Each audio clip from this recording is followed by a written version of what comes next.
자, 이제 이어가지고 용도 지역의 이제 세분 좀 볼게요. 그래서 우리가 사용도 구지역 이렇게 봤는데 다시 도시 지역만 대통령령에서 쭉 생활권이 또 세분이 돼요. 먼저 주거 지역, 이 주거 생활권은 전용 주거 지역. 전용 주거 지역은 1종, 2종 두 개가 있고요. 그다음에 일반 주거 지역.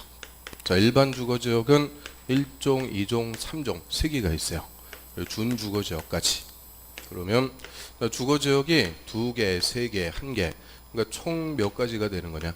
6가지. 그래서 자, 우리가 지정할 때는 그냥 주거지역 이렇게 지정하는 건 없어요.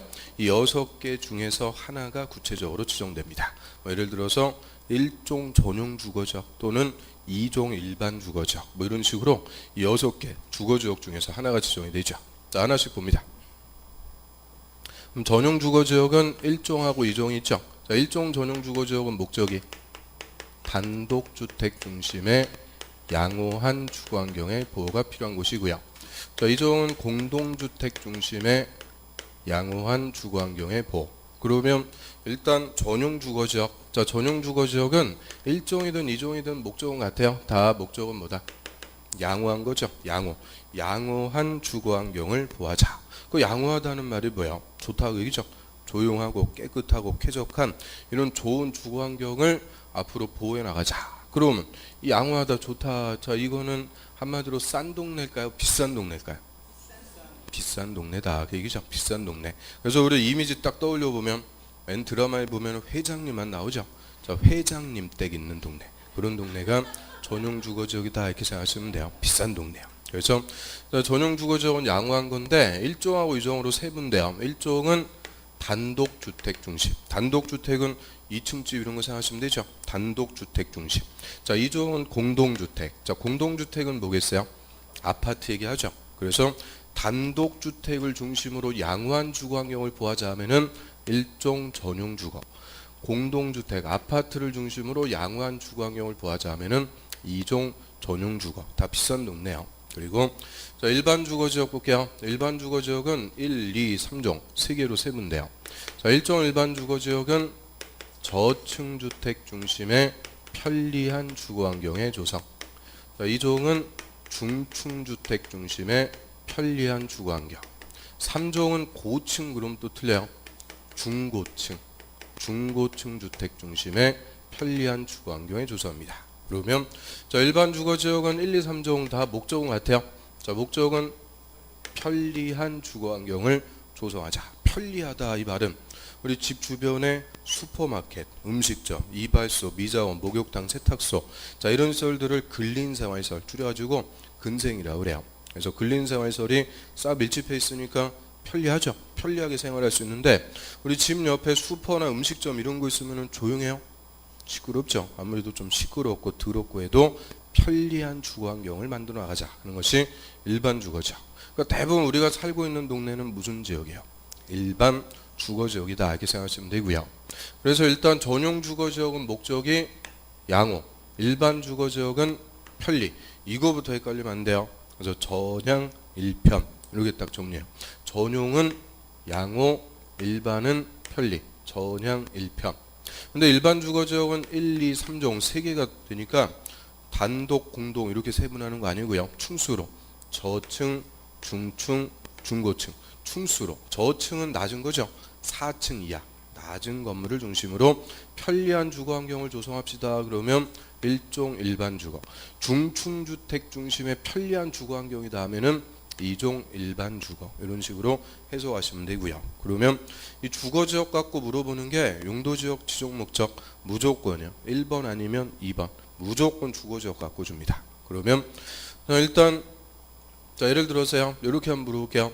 자, 2종 일반 주거지역은 공동주택 중심의 편리한 주거환경 조성이 필요한 곳이다. OX. 자, 지금 무슨 지역 물어봤어요? 2종 일반 주거지역 물어봤죠. 자, 2종 일반 주거지역은 공동주택이 아니고 중층주택 중심의 편리한 주거환경 조성. 틀렸어요. 그래서 2종은 중층주택 중심. 자, 이런 식으로 세분되는 것 같고 또는 목적 가지고 바꿔갖고 주거지역 물어보는 게 가장 기본적인 거니까 확실하게 전용주거, 일반주거 구분해서 정리하고요. 그 다음에 준주거죠. 이 준자가 붙으면은 이거는 다른 기능도 있다 그 얘기입니다. 그래서 준주거는 주거 기능 이외 상업 업무 기능의 보완이 필요한 곳이다 라고 하고요. 자, 그럼 풀어가지고 얘기하면은 주택도 있고 상가도 있고 업무시설도 있다 그 얘기입니다. 그럼 우리 집 주변에서 상가들이 밀집해 있는 곳, 상가, 화장품 가게, 휴대폰 가게, 제과점 이런 상가들 쫙 밀집해갖고 상권 형성되는 지역이 있죠. 자, 어디 떠올려보면 될까요? 버스 정류장 생각하시면 돼요. 집에서 버스 타러 버스 정류장 쪽으로 나오면 상가들 쫙 밀집해 있죠. 자, 그런 주거지역이 무슨 주거지역이다? 준주거지역. 주거 기능뿐만 아니라 상업, 업무 기능까지도 있다. 그런 지역을 준주거라고 그래요. 그래서 주거지역 6개 우리가 지금 쭉 훑어봤는데 막상 하나씩 보면은 별거 아니죠. 그런데 이게 묶어놓으면 좀 많아지니까 하여튼 하나씩 각계 격파하면 별것도 아니에요. 그래서 주거지역 봤고요. 그 다음에 상업지역, 상업생활권. 자, 상업지역은 4가지 있어요. 근린, 유통, 일반, 중심상업지역. 상업지역은 이렇게 이제 4가지로 세분할 수가 있는데요. 자, 우리 이제 법조문의 순서는 중심, 일반, 근린, 유통 이렇게 가요. 그래서 입문서에 그 순서로 써 있죠. 그런데 항상 상업지역은 처음 배울 때부터 이 순서로 바꿔갖고 정리합니다. 근린, 유통, 일반, 중심. 자, 이게 집에서 멀어지는 순서예요. 그래서 도시 한복판으로 들어가는 순서고요. 그리고 이 순서로 정리해야 우리가 건폐율하고 용적률 같은 것을 더 쉽게 공식화할 수가 있어요. 그래서 자, 오늘 그 프린트물은 요 순서로 나갔죠. 근린, 유통, 일반, 중심. 그리고 나중에 이제 기본서도 이 순서로 씁니다. 어차피 기본서 제가 쓰는 거니까 제 마음대로 써요. 그래서 저 기본서 이렇게 나올 건데 입문서는 제가 안 썼으니까 그 법조문 순서대로 그냥 쭉 써 있는데 하여튼 상업지역은 무조건 요 순서예요. 근린, 유통, 일반, 중심. 악을 졌다면은 근유, 일중. 자, 요 순서로 항상 정리를 하고요.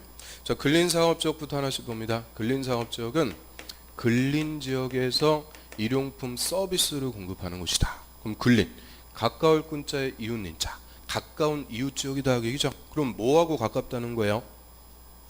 우리 집 주변에서, 우리 집하고 가깝다 얘기죠. 우리 집 주변에서 일용품이나 서비스를 공급해주는 지역을 근린상업지역. 그럼 이거 어떤 지역 떠올리면 될까요? 근린상업지역이란 소매시장 생각하면 되죠. 우리 집 옆에 소매시장 같은 거, 전통시장 또는 요새는 이제 시장이 아니고 큰 마트가 들어오죠. 뭐 이마트, 홈플러스 이런 거 딱 들어와 있으면 그 지역이 무슨 상업지역이다? 근린 상업지역, 집 주변에서 일용품이나 서비스를 공급해주는 곳이다라고 하고요. 그 다음에 유통상업지역은 도시 내 지역 간 유통기능의 증진이 필요한 곳이래요. 자, 유통기능을 증진시킨다 이 말이 뭘까요? 저 시골에서 농산물, 수산물 트럭으로 싣고 오죠. 경매 벌여갖고 각 지역으로 뛰어가는 거예요. 그게 유통기능을 증진. 그러면 유통상업지역은 시장이 작은 거예요, 큰 거예요? 큰 거. 도매시장 생각하면 되죠. 저 가락동 농산물 시장, 노량진 수산시장, 동대문 의류시장 이런 도매시장 이런 데가 유통상업지역이라고 생각하시면 되고요. 그 다음 일반상업지역은 말 그대로 일반적인 상업 업무 기능의 담당. 자, 일반적이라는 게 일반 회사가 밀집해 있다 그죠? 그러면 회사가 밀집해 있어갖고 우리 12시 되면은 넥타이 부대 밥 먹으러 몰려 나오죠. 자, 그런 회사가 밀집해 있는 것. 이게 일반 상업적. 주로 우리 어디 떠올려보면 될까요? 회사가 밀집해 있는 곳. 요 주변도 되겠죠. 근데 요 주변은 중심으로 가요. 그리고 자, 일반 회사가 밀집해 있는 곳은 구청 주변 또는 시청 주변 이런 관공서 주변 생각하시면 돼요. 그런 지역이 일반 상업적 회사들이 밀집해 있다 이렇게 얘기하고요. 그다음 이제 중심 상업 지역은 도심 또는 부도심. 도심이나 부도심의 상업 업무 기능의 확충. 그럼 도심이나 부도심 했는데 소위 우리가 그 도시의 시내라고 부르는 중심 지역이죠. 그럼 서울에서 중심 지역 하면 딱 어디요? 명동이라든지 강남 요 주변이죠. 다 중심 상업적. 또 부도심 하면 저 노원이라든지 노량진 이런 데 생각하시면 돼요. 그래서 그런 곳이 즉 도심이나 부도심 시내 지역에서 상업 업무 기능의 확충이다. 그래서 중심 상업적 이렇게 부르죠. 그러면 자, 이 상업적 4개, 근린, 유통, 일반, 중심. 자, 내려갈수록 도시 한복판으로 들어오는 순서다 그 얘기죠. 우리 대부분 주택가는 외곽의 변두리 쪽에 형성이 되죠. 그럼 이제 들어오는 거예요. 점점 도시 한복판으로. 그래서 사업적 요 순서만 정리하면 되고요. 자, 이거 뭐 지정 목적 외우고 그럴 필요 있어요, 없어요? 자, 상업지역은 똑같은 말이 그냥 반복이죠. 근린, 유통, 일반, 중심. 똑같은 말 반복이니까 상업지역의 지정 목적을 물어보는데 틀려요. 뭐가 아니라는 거예요? 사람이 아니다 그죠? 자, 사람이면은 틀릴 수가 없어요. 아니, 똑같은 말 반복인데. 그래서 상업지역은 순서만 딱 잡고 있으면 돼요. 그리고 자, 공업지역 봅니다. 자, 공업 생활권 공업을 수용하는데요. 3가지. 전용, 일반, 준공업지역. 자, 공업지역은 자, 이렇게 이제 3가지로 세분됩니다. 그럼 전용공업지역은 말 그대로 전용이니까 가장 규모가 큰 공장이 들어와요.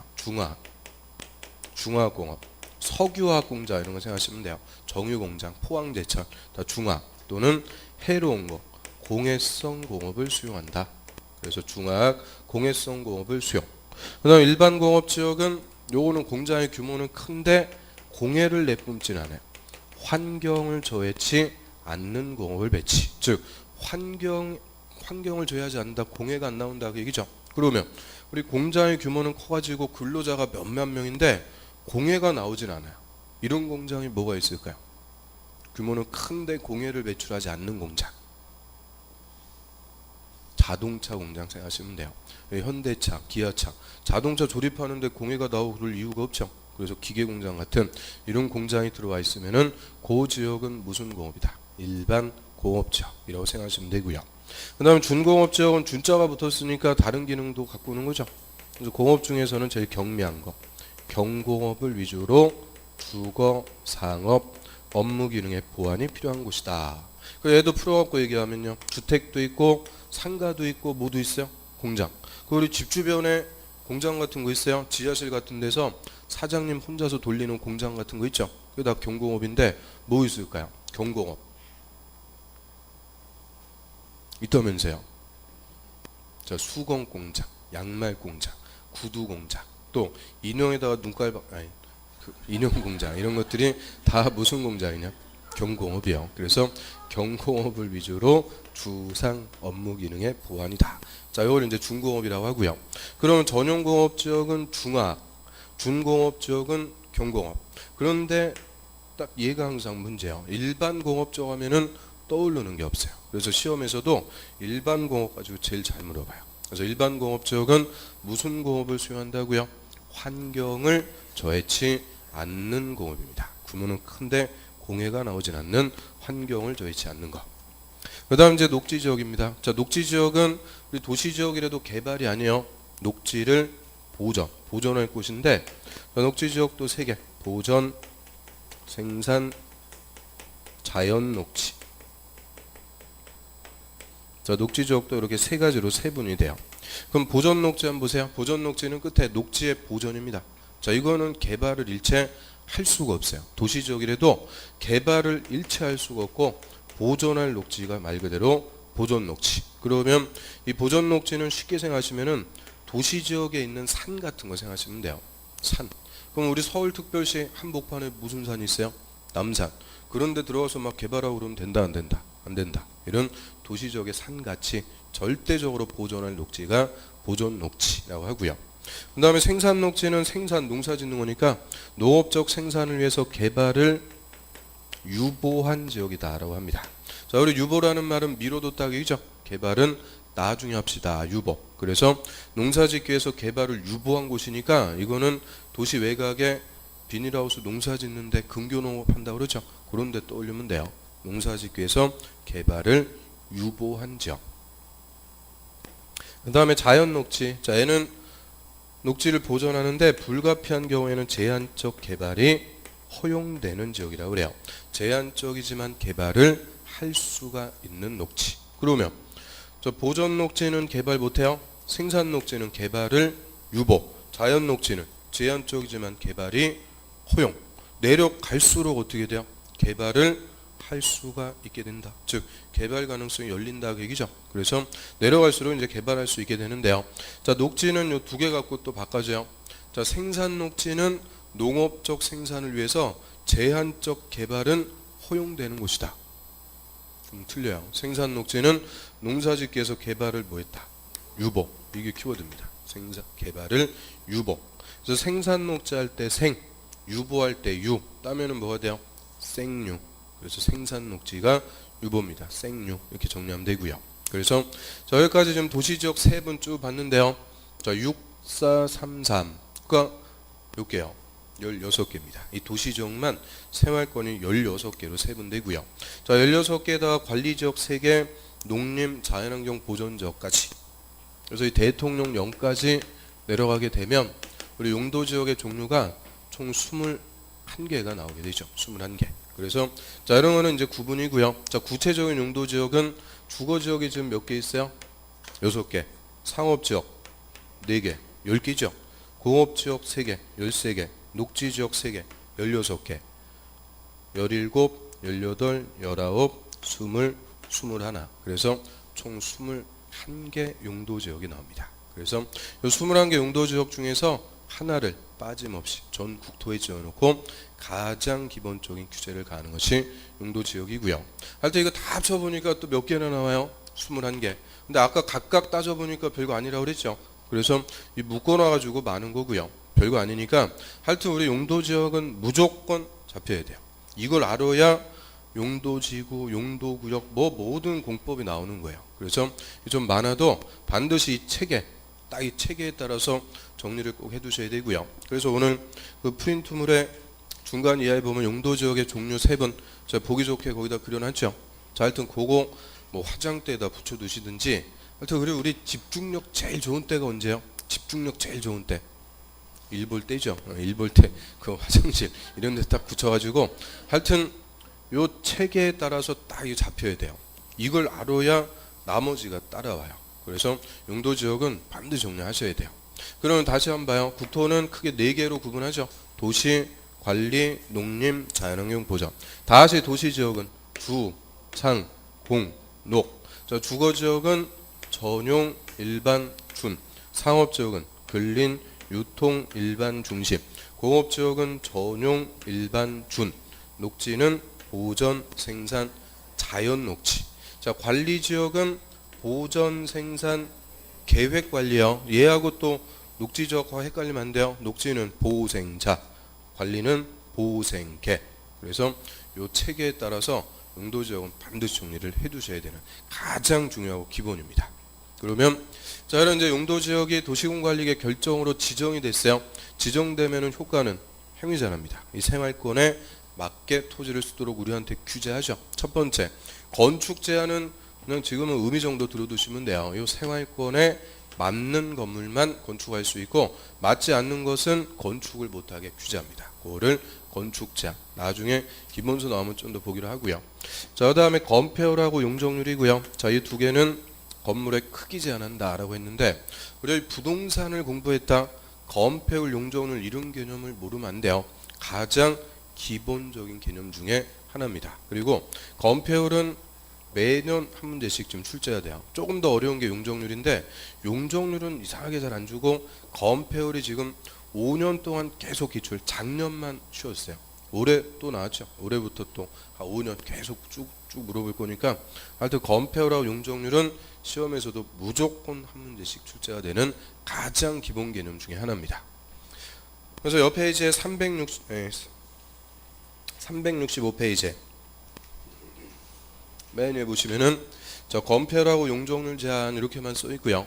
자, 거기 의의가 빠졌어요. 그래서 자, 의의 좀 거기다 쓰겠습니다.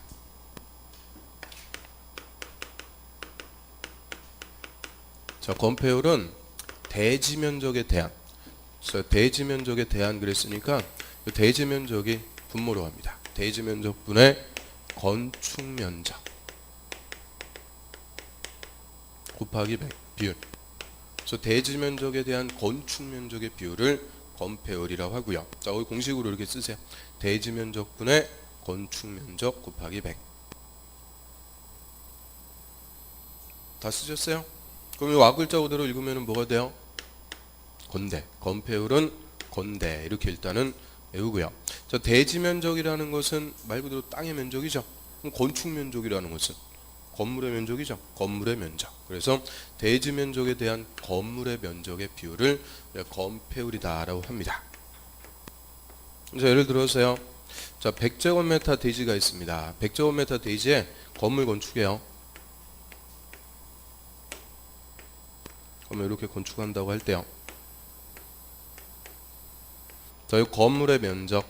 자, 이 면적을 우리가 건축 면적이라고 그래요. 이 건물의 면적. 그러면 건축 면적을 예를 들어서 50제곱미터 썼습니다. 그러면 저희 건물은 건폐율 몇 프로가 돼요? 저 대지 면적 100분의 건축 면적 50 곱하기 100. 100 주어지니까 건폐율은 몇 프로다? 50. 자, 건폐율 50% 썼다 우리가 간단하게 계산해서 산수할 수 있죠. 그러면 거꾸로 갑니다. 자, 건폐율 50%라는 것은 어떻게 나왔어요? 건폐율 50%의 의미는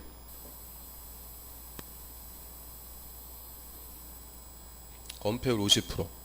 자, 이렇게 오는 건 되는데 이렇게 가는 건 또 안 되죠. 자, 건폐율 50%란 건축물의 면적이 대지 면적의 몇 프로다? 50%.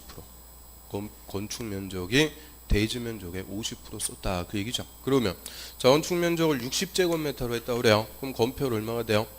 60이니까 60%. 그럼 건폐율 60%란 건축 면적이 대지 면적의 몇 프로다? 60% 썼다. 그 얘기죠. 그래서 자, 건폐율이라는 것을 한문으로 그대로 풀어보면은 건물이 덮은 비율이죠. 뭐를? 건물이 땅을 덮은 비율. 그럼 건폐율 60%는 건물이 땅의 몇 프로를 덮었다? 60%. 즉 건축 면적이 대지 면적의 60%다. 그 얘기고요. 자, 의미 아시겠어요? 그래서 저희 건폐율이라는 것을 자, 용도지역별로 규제해요. 건폐율 최대한도 딱 정해놓고 넘어가지 마라. 건폐율을 규제합니다. 자, 건폐율을 규제하게 되면 뭐가 줄어들게 돼요? 건축 면적이 줄어드는 거죠. 건축 면적. 그래서 이 건폐율은 건축 면적, 건물의 수평 크기를 규제해서 저 대지에 건물을 못 짓고 비워둬야 되는 땅, 그 비워둬야 되는 땅을 공지라고 그래요. 공지를 확보하기 위한 것이 목적입니다. 그럼 공지라는 것을 확보하자 하는데 왜 이 공지라는 걸 확보해야 될까요? 자, 건폐율 제한 안 하면 어떻게 되는지 딱 보면 돼요. 자, 1번, 2번, 3번, 4번 토지가 있고요. 자, 이 대지 소유자가 이 땅에다 건물 지으려고 하는데 건폐율 제한 안 합니다. 건폐율 제한 안 할 테니까 알아서 건축하세요. 그럼 어떻게 돼요? 자, 1번 대지 소유자 꽉 채워가지고 제일 크게 짓죠. 그럼 옆에 2번 대지 소유자 질 수 없다. 더 꽉 채워갖고 지어요. 그럼 3번 대지도 꽉 채워갖고 4번 대지도 꽉 채워서 건폐율 제한 안 하면 이렇게 됩니다. 그러면 건물 꽉꽉 채워갖고 건축하니까 건물하고 건물 사이에 틈이 없죠. 공지가 없어갖고 일조, 채광, 통풍, 통행, 화재로부터 위험 이런 것들이 훨씬 더 커져요. 그래서 이게 이제 건물 밀집해 있다 보니까 하나의 건물에 화재가 발생했다 어떻게 돼요? 옮겨 타버리는 거죠. 그래서 이런 여러 가지 부작용이 발생합니다. 그러니까 건폐율이라는 걸 딱 규제하는 거예요. 건폐율을 50%만 쓰세요. 딱 규제 정해주면은 자, 대지 면적에서 건물 몇 프로만 건축해라. 50%. 50%만 건축하고 나머지는 비워둬라. 여기 50% 짓고요. 여기도 50%만 짓고. 그러면 건물하고 건물 사이에 뭐가 확보가 돼서 공지가 확보돼서 일조, 채광, 통풍, 통행, 화재로부터 안전 이런 것들을 도모할 수가 있게 돼요. 그래서 건폐율은 건축 면적을 규제해서 뭐를 확보하는 게 목적이라고요? 공지를 확보하자 이런 공익이 있고요. 그래서 용도지역별로 건폐율 최대한도를 딱 정해줘요. 그리고 그 최대한도를 초과할 수 없도록 합니다. 그럼 맨 위에 한번 보세요. 자, 용도지역 안에서 건폐율이나 용적률은 최대한도죠. 그 동그라미 최대한도.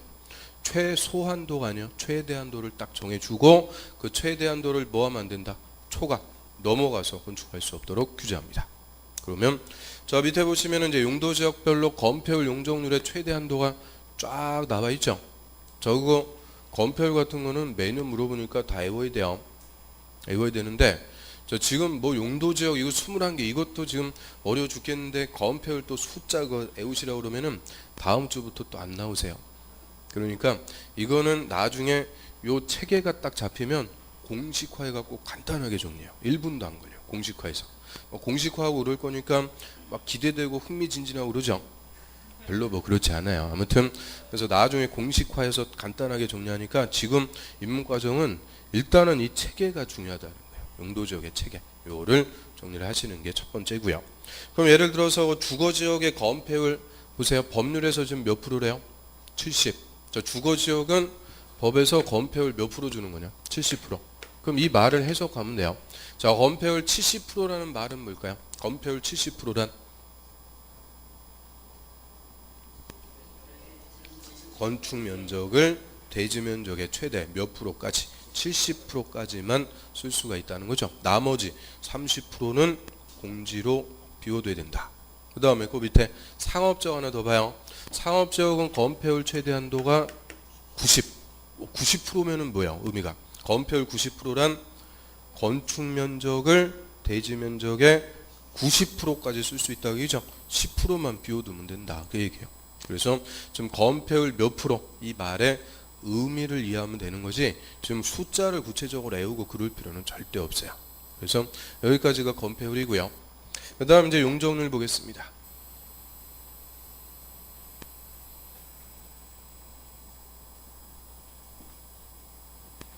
자, 용적률 공식도 좀 쓰세요. 자, 용적률은 역시 대지 면적에 대한 즉 대지 면적 분의 건축물 연면적 곱하기 100. 그래서 대지 면적에 대한 연면적의 비율을 용적률이라고 합니다.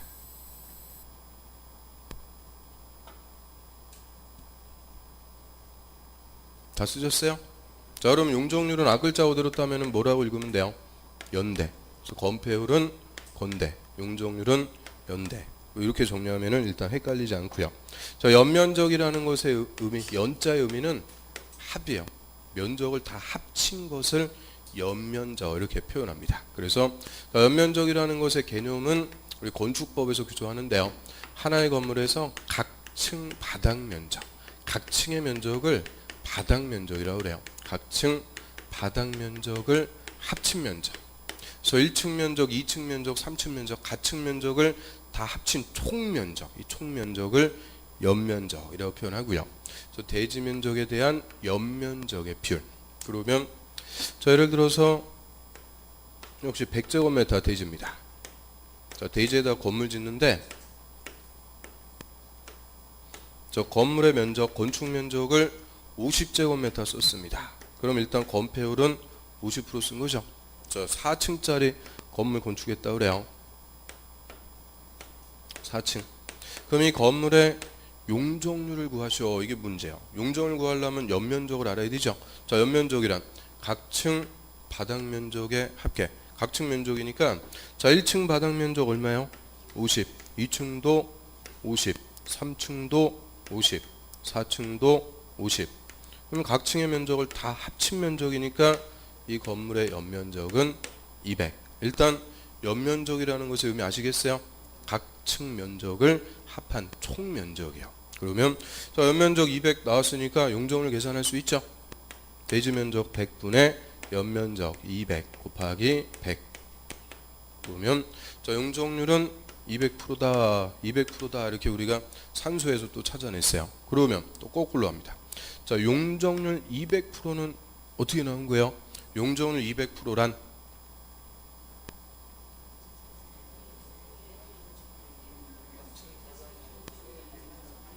자, 연면적이 즉 연면적 각층 면적을 합친 연면적이 대지 면적의 몇 배다? 2배다. 그게 200%죠. 용적률 200%란 연면적을 대지 면적의 몇 배 썼다는 거예요. 2배 썼다. 그 얘기죠. 그러면 저희가 한 층 더 올렸어요. 5층으로 지었습니다. 5층. 자, 그럼 일단 연면적은 얼마예요? 50이 더 늘어나니까 250. 그럼 연면적 250이니까 용적률도 몇 프로가 돼요? 250%. 그럼 용적률 250%란 연면적을 대지 면적의 몇 배 쓴 거다? 2.5배 썼다. 그 얘기죠. 자, 그래서 이 용적률을 줄여요. 역시 용도지역별로 용적률 최대한도 딱 정해놓고 규제합니다. 용적률 줄이면은 뭐가 줄어들게 돼요? 연면적이 줄어드는 거죠. 연면적. 자, 용적률을 줄이면 당연히 뭐가 줄어들어요? 연면적이. 연면적이 줄어드는데 연면적이라는 것의 의미가 각층 바닥면적 합계라고 그랬죠. 그 연면적이 줄어드니까 결론적으로 이제 뭐가 줄어드는 거냐? 충수. 충수가 떨어지는 거죠.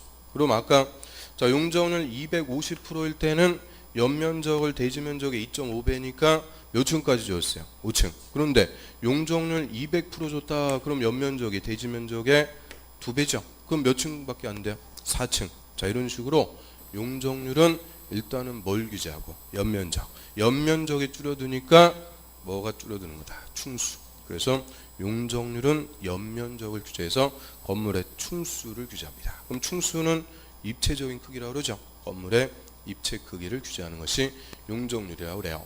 그럼 좀 전에 건폐율은 뭘 규제했어요?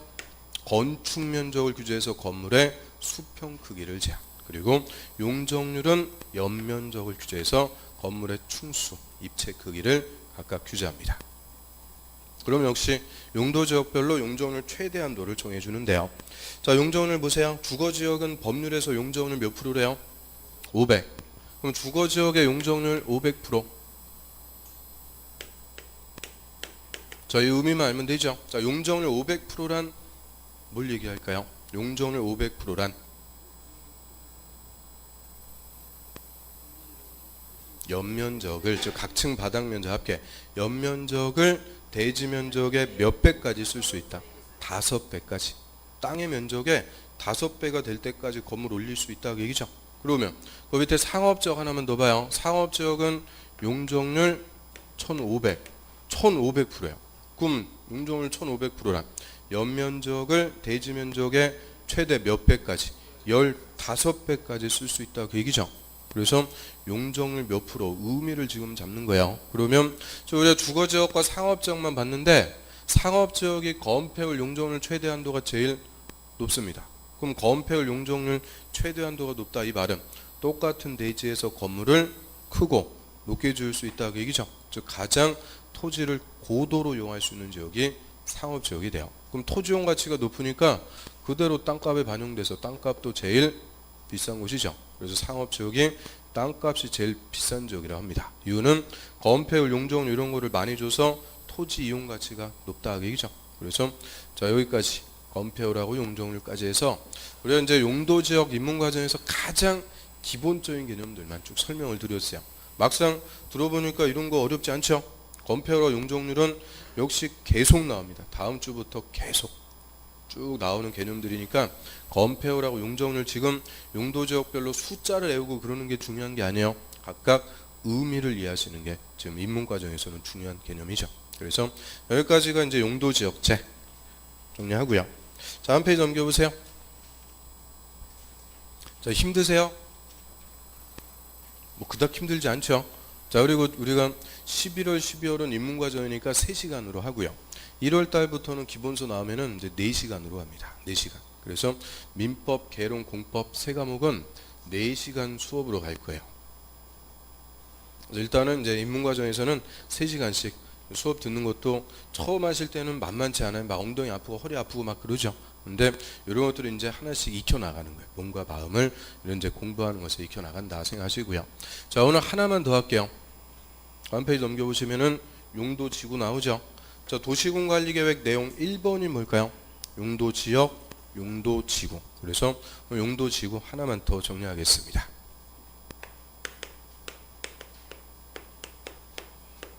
자, 용도지구 얘는 2년에 한 번 정도 그 정도 비중으로 출제가 되고요.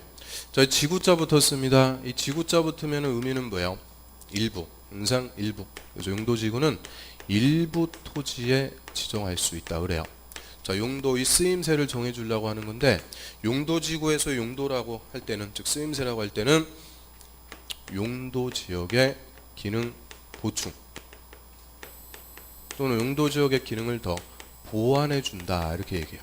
자, 여기서 용도지역의 기능을 보충해 준다 이걸 풀어서 얘기하면 용도지역의 기능을 더 증진, 높인다든지 미관, 경관, 안전 자, 이런 것들을 추가적으로 도모하기 위해서 필요할 때 자, 일부 토지에다가 지정하는 것은 국지적으로 지정한다 라고 표현해요. 국지적. 그리고 용도지구는 용도지역에 추가해서 지정합니다. 용도지역이 있고 거기에 추가해서. 그리고 반드시 정하는 거 아니고요. 필요가 있으면 지정할 수가 있습니다. 지정할 수가 있다. 임의적. 그러면 우리 용도지구는 좀 전에 봤던 용도지역하고 완전 반대네요. 용도지역은 전국토에 필수적으로 지정한다고 그랬죠. 근데 용도지구는 전국토에다 지정하는 게 아니고 일부 토지에 필요하면 지정할 수가 있고 항상 용도지역에 추가해서 추가적으로 지정된다 이렇게 생각하시면 돼요. 그리고 용도지구가 지정이 되면 이 용도지역의 행위 제한을 강화할 수도 있어요. 자, 용도지역의 행위 제한을 강화한다는 것은 더 세게 한다고 얘기죠. 규제를 세게 할 수도 있고 또 풀어줄 수도 있어요. 완화. 그래서 용도지역의 행위 제한을 강화할 수도 있고 완화할 수도 있는데 주로 용도지구에서는 개별적으로 건축을 규제합니다. 개별적으로 건축을 제한한다고 그래요. 그래서 건물의 높이, 건물의 구조, 건물의 외관, 자 이런 개별 건축 제한을 통해서 그 용도지역의 기능을 더 보충 또는 보완해주는 역할을 하는 것이 용도지구다라고 생각하시면 되고요. 자 예를 들어서요. 자 우리 요 강남역 요 주변은 당연히 상업지역 중에서도 무슨 상업지역이 돼요? 중심상업지역, 중심지역이죠. 그래서 중심상업지역이라는 용도지역이 있어요. 그럼 중심상업지역이 건폐율하고 용적률의 최대 한도가 제일 높습니다. 건폐율 90, 용적률 1500 가장 많이 줘서 건물 크고 높게 지을 수 있다고 얘기죠. 그래서 이 주변에 보면은 고층 빌딩들이 밀집해 있어요. 그래서 중심상업지역은 이런 고층 빌딩들이 밀집해 있는 중심지역이죠.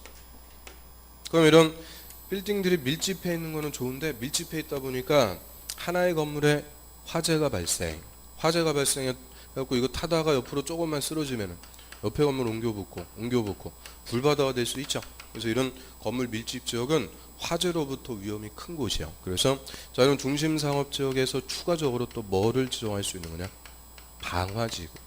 이 방화지구라는 용도지구가 추가적으로 지정이 돼요. 그러면 방화지구는 이름대로 목적이 뭐예요? 화재를 예방하려고 지정한 용도지구죠. 그래서 이 방화지구에서는 건물 지을 때 화재가 나도 옆으로 쓰러지면 안 되니까 이 건물의 구조를 내화 구조로 건축하도록 규제합니다.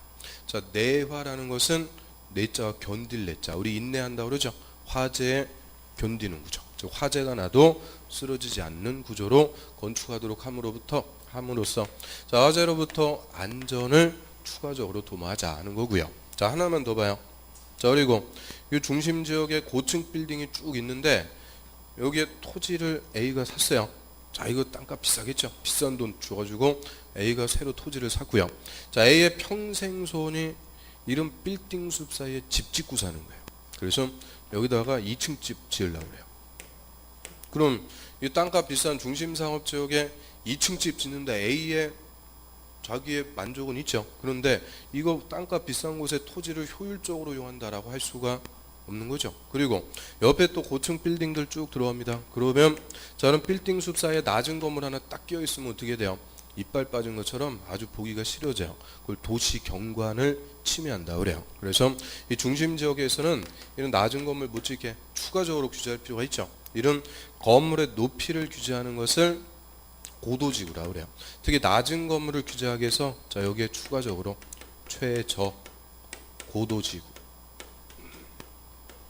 최저 고도지구라는 용도지구가 또 추가적으로 지정이 됩니다. 그러면 자 고도라는 말은 건물의 높이요. 자 최저 고도지구는 낮은 거를 규제할까요? 높은 거를 규제할까요? 저자가 뭐예요? 낮을 저자죠. 낮은 건물 못 짓게 하는 거. 그래서 이 최저 높이에 미달되는 이런 건물은 못 짓게 추가적으로 규제해서 저 건물 적어도 최저 높이 이상으로 건축하도록 함으로써 토지를 고도로 이용하자. 즉 용도지역의 기능을 더 증진시켜 줄 수가 있다고 그래요. 그러면 자 이렇게 용도지역의 기능을 보충하는 역할을 하는 게 용도지구인데 방화지구에서는 뭐만 규제했어요? 구조만, 내화 구조로. 고도지구에서는 뭐만 규제했어요? 높이만. 그래서 자 용도지구는 이렇게 건물의 높이라든지 구조, 외관 같은 개별 건축 제한입니다. 개별 건축 제한을 통해서 용도지역의 보충 역할이고요. 그 하나의 건물의 높이는 뭐 얼마로 하고 구조는 내화 구조로 하고 얼마든지 중복적으로 건축 제한은 가할 수 있기 때문에 자 여기서 제일 큰 용도지구의 특징 용도지구는 필요하면은 하나의 토지에 2개 이상 용도지구를 중복해서 지정할 수도 있습니다. 즉 여기서 하나의 토지에 방화지구 지정하고요. 또 고도지구도 지정될 수 있죠. 그래서 필요하면은 얼마든지 하나의 토지에 2개 이상 용도지구를 중복 지정도 가능합니다. 그러면 좀 전에 용도지역은 절대 중복 지정 못한다고 그랬어요. 중복 지정할 수가 없다. 그런데 용도지구는 중복 지정이 가능합니다. 그래서 의의 한번 보세요. 용도지구 366페이지. 자, 용도지구란 토지의 이용 및 건물의 용도, 건폐율, 용적률, 높이 등에 대한 용도지역의 제한을 강화의 동그라미 또는 완화 동그라미.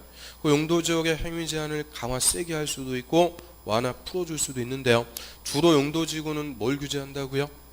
건축 제한을 통해서 그 용도지역의 기능을 중진, 미관, 경관, 안전 이런 것들을 추가적으로 도모하기 위해서 도시군 관리 계획으로 결정하는 지역이다. 그 한마디로 용도지역의 기능을 보충해 줄 필요가 있을 때 추가적으로 지정하는 지역을 용도지구다라고 하고요. 그리고 밑에 보세요. 용도지구의 지정. 자, 역시 국토부 장관, 시도지사, 대도시장. 자, 밑줄. 국토부 장관, 시도지사, 대도시장은 다음의 용도지구의 지정 동그라미 또는 변경을 도시군관리계획으로 결정한다. 결정 동그라미. 그 역시 용도지구의 지정을 뭐 한대요? 결정. 그럼 지정권자 이꼴 결정권자. 그래서 맨 앞에 써 있는 사람들 국토부 장관, 시도지사, 대도시장 이 사람들이 누구예요? 결정권자가 도시군관리계획 결정해서 용도지구를 지정합니다. 그럼 일단 용도지구는 우리 국토법에서 규정하는 용도지구가 10개가 있어요. 10개. 그리고 다시 10개 용도지구가 대통령령으로 가면은 작게는 2개, 많게는 5개, 쫙 또 세분돼요. 그런데 지금 용도지구의 세분까지는 필요 없어요. 지금 오늘은 용도지역 이거 세분하는 거 이걸 확실하게 보는 거예요. 그래서 용도지구는 법에서 규정하는 거 10개, 어떤 것들이 있다. 그 정도 파악하시면 돼요. 그리고 용도지구는 순서가 중요한 거 아니에요? 어떤 것들이 있다. 그 정도만 파악하면 되니까요. 자, 일단 그 새까맣게 칠해져 있는 거 있죠? 맨 왼쪽에. 그게 법에서 규정하는 거예요. 첫 번째, 경관지구라는 거 있죠? 자, 앞에다가 동그라미, 경자에다 동그라미. 경관. 그 다음에 미관지구, 고도지구 할 때 고. 방화지구 할 때 방. 옆으로 합니다. 방제지구 할 때 방. 보존지구, 보. 시설보호지구는 시. 취락지구의 취. 개발진흥지구, 개. 그리고 마지막 특정용도 제한지구의 특. 그럼 앞글자 그대로 쭉 읽으면 뭐가 돼요? 경미고 방방 보시취 개특. 그래서 경미고 방방 보시취 개특 10개 있어요. 처음 읽을 때는 말 안 돼요. 근데 한 10번 하면은 말 됩니다. 그래서 자, 용도지구는 이렇게 10개 있는 거예요. 경미고 방방 보시취 개특. 그리고 용도지구의 지정 목적은 이름에서 다 나와요. 첫 번째 보세요. 경관지구는 첫 번째 줄 목적이 뭐래요? 경관을 보호 형성. 자, 경관이라는 것은 경치죠. 경치를 보호하기 위해서 추가적인 건축 제한이 필요하다. 이때는 경관지구가 지정될 수 있고요. 자, 밑으로 갑니다. 미관지구. 자, 미관지구의 목적은 미관을 유지. 그럼 미관을 유지하자. 미관이라는 것도 경치입니다. 그런데 경관하고 미관 각각선하죠. 달라요. 경관은 자연 경치, 산 주변, 물가 주변 이런 자연 경치를 보호하는 것을 경관. 미관이라는 것은 그럼 뭐겠어요? 인공적인 의미에서의 경치죠. 인공적이라는 것은 건물입니다. 이 건물의 외관을 아름답게 유지하자 하는 것을 미관이라고 그래요. 그래서 저 미관지구는 주로 어디서 지정할까요? 여기죠. 여기 중심상업청. 자, 우리 예를 들어서 중국에서 우리나라에 관광하러 오죠. 중국인들 관광하러 오는데 서울에 왔다. 어디로 가요? 뭐 구로동 이런 데 가는 거 아니죠. 그런 데가 아니고 중심적 명동이나 강남으로 옵니다. 그래서 이 중심상업적이 그 도시의 얼굴이에요. 그러면은 이런 데서는 건물도 딱 멋지게 꾸밀 필요가 있겠죠. 그러니까 중심지 미관지구, 이런 미관지구가 지정될 수가 있어요. 그래서 미관지구는 건물의 외관을 아름답게 유지하자는 거고요. 그 다음에 고도지구는 고도라는 말만 알면 되죠. 고도가 뭐예요? 높이. 건물의 높이를 추가적으로 규제하겠다. 그런데 고도지구는 두 개 좀 봅니다. 두 개가 있죠. 최고 고도지구가 있고 최저 고도지구가 있어요. 그럼 최고 고도지구는 높은 건물을 규제하는 거예요? 낮은 건물을 규제하는 거예요? 최고. 고자가 높을 고자죠. 그러니까 최고는 높은 건물을 못 짓게 하는 거예요. 높은 건물. 그러면 최고 고도지구는 주로 어디서 지정이 될 수 있을까요? 비행장 주변입니다. 공항 주변. 자, 항공기 비행기 뜨고 내리는데 높은 건물이 있으면 아무래도 이착륙하는데 지장을 주죠. 그래서 공항 주변은 대부분 최고 고도지구, 높은 건물 못 짓게 추가적으로 규제하고요. 그럼 거꾸로 최저 고도지구는 뭐예요? 낮을 쩌자니까 낮은 건물을 못 짓게 하는 거죠. 그래서 최저 고도지구가 좀 전에 제가 예를 든 거죠.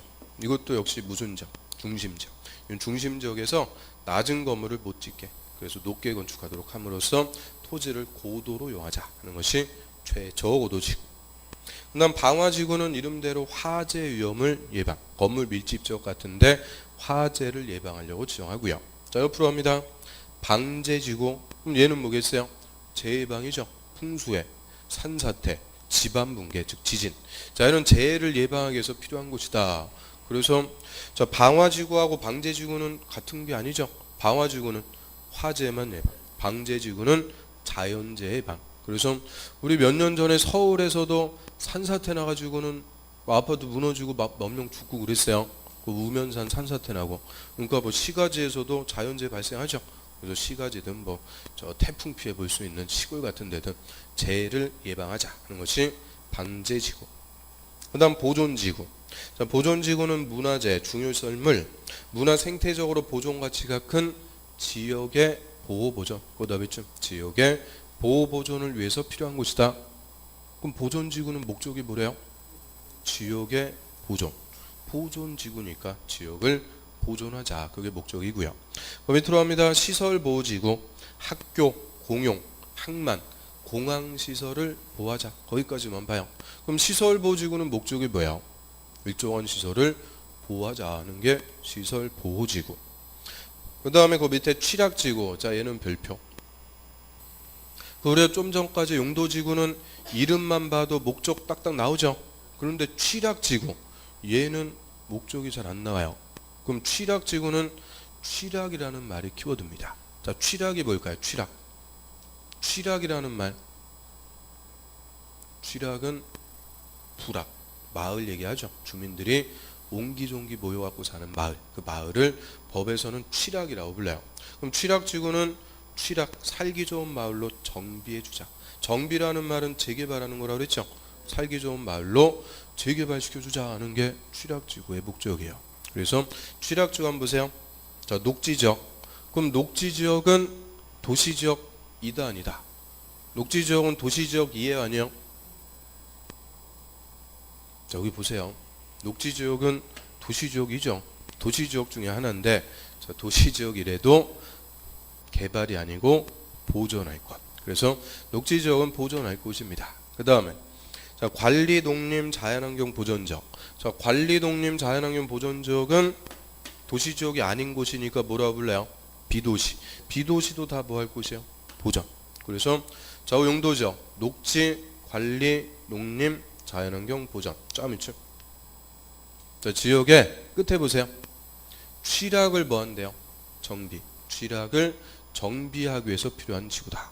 그러면 자, 그럼 보존 목적의 용도지역은 이거는 자체적으로는 재개발하고 그럴 여지가 없는 거예요. 자, 우리 예를 들어서 도시지역의 주거, 상업, 공업지역. 자, 이런 지역이 노후화됐어요. 낙후화됐으면은 알아서 뭐 하면 돼요? 재개발할 수 있는 거죠. 재개발할 여지가 있는데 녹지나 비도시 지역은 노후화된 지역이다. 알아서 재개발할 여력이 된다 안 된다? 안 된다. 보존할 곳이니까 함부로 재개발 이런 거 못해요. 그래서 이런 녹지나 비도시 지역이라도 자, 주민들이 살고 있는 마을이 노후화됐어요. 그럼 살기 좋은 마을로 국가나 지자체가 정비, 재개발 시켜주겠다 해서 지정하는 것을 취락지구라고 불러요. 그래서 그래서 저 시골 같은데 낙후된 마을, 그런 마을을 살기 좋은 마을로 정비할 필요가 있을 때 지정하는 용도지구가 취락지구입니다. 자, 일단 개념 잡을 수 있겠어요? 그러면 절대 이 취락지구는 무슨 지역에서는 지정할 수가 없다는 거예요.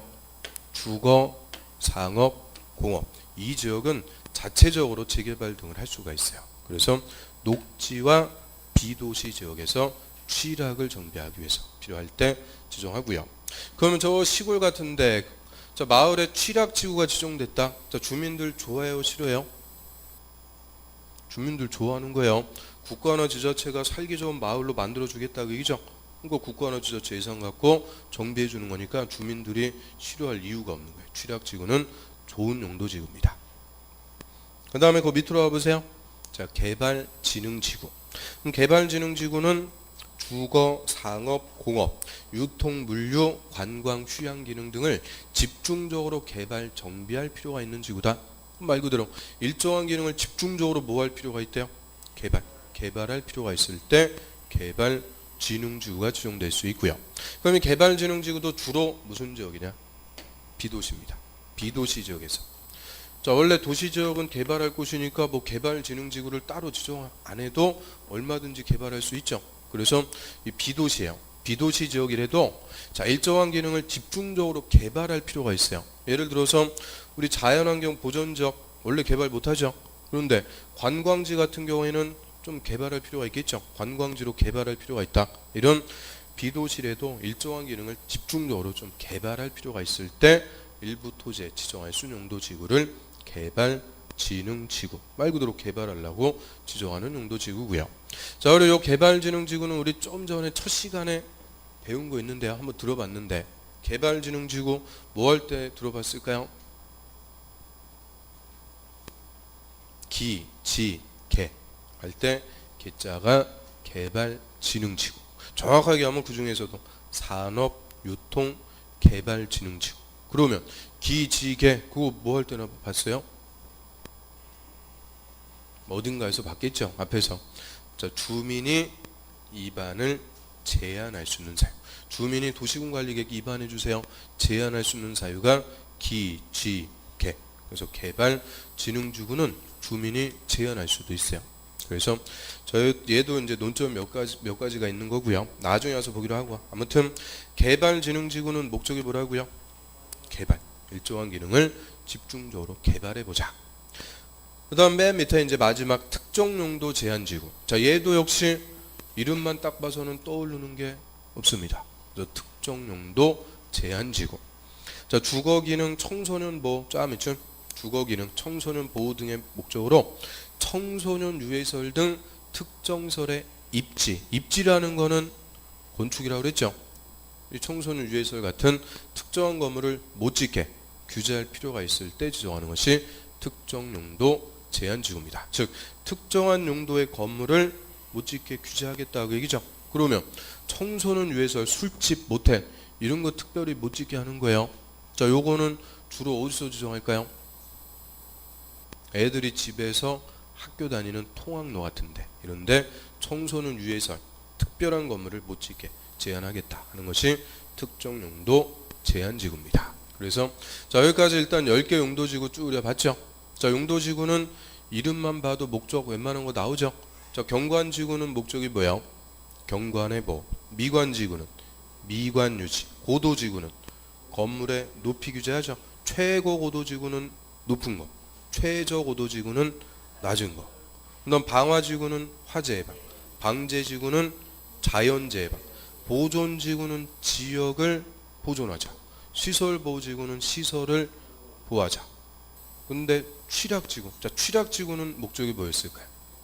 취락, 살기 좋은 마을로 정비해주자 하는 게 취락지구. 개발진흥지구는 일정한 기능을 집중적으로 개발시켜보자. 자, 특정용도 제한지구는 목적이 뭐예요? 주거기능, 청소년 보호 등을 위해서 특정한 건물을 못 짓게 하는 거죠. 청소년 유해설 못 짓게 하겠다. 그래서 자, 용도지구는 그 두 개, 취락지구하고 특정용도 제한지구. 자, 그거는 목적을 좀 정리하고요. 나머지는 뭐 이름만 봐도 찾아볼 수가 있어요. 그래서 자, 10개 용도지구들 쭉 훑어봤고요. 자, 좀 더 해도 돼요? 안 돼요. 그래야 되는데. 안 돼요. 그래야 되는데. 너무 요새 이제 너무 공부가 재밌고 막 그러죠? 자, 아무튼 오늘 여기까지 하겠습니다. 용도 지역하고 용도 지구까지. 여러분들이 안 돼요. 그래야 예, 알겠습니다. 딱 그렇게 되는데 더 해도 되죠. 그러니까 할 말이 없어요. 아무튼 용도 구역부터는 다음 주에 이어서 보고요. 그래서 다음 주에는 이제 도시군 관리 계획 내용들 거의 다 정리합니다. 그래서 국토법도 싹 거의 마무리 이제 짓게 되는데요. 자, 오늘 하여튼 수업한 내용 중에서 중요한 거 많이 나왔어요. 자, 도시군 관리 계획 내용 1번 용도 지역. 하여튼 얘가 다음 주에도 계속 언급이 될 거예요. 용도 지역이. 그러니까 이 용도 지역제는 반드시 정리를 여러분들이 꼭 하셔야 되고요. 그리고 다음 주에 주관식으로 물어볼 거는 딱 나오죠. 도시군 관리계 결정하는 내용 6개. 용용, 기도, 지입 쓸 수 있는지, 또 용도지역 21개. 자, 요거 쓸 수 있는지, 자, 이런 것들 주관식으로 물어보도록 하겠습니다. 자, 오늘 수업 내용 중에서 궁금하시거나 질문하실 거 있으세요? 물론 있으세요? 예. 자, 자꾸 예외가 생기는데 아무튼 자, 오늘도 어려운 공부하시느라 고생 많으셨고요. 자, 주말 또 잘 보내시고요. 다음 주에 건강한 모습 뵙겠습니다. 수고하셨습니다. 안녕히 계십시오.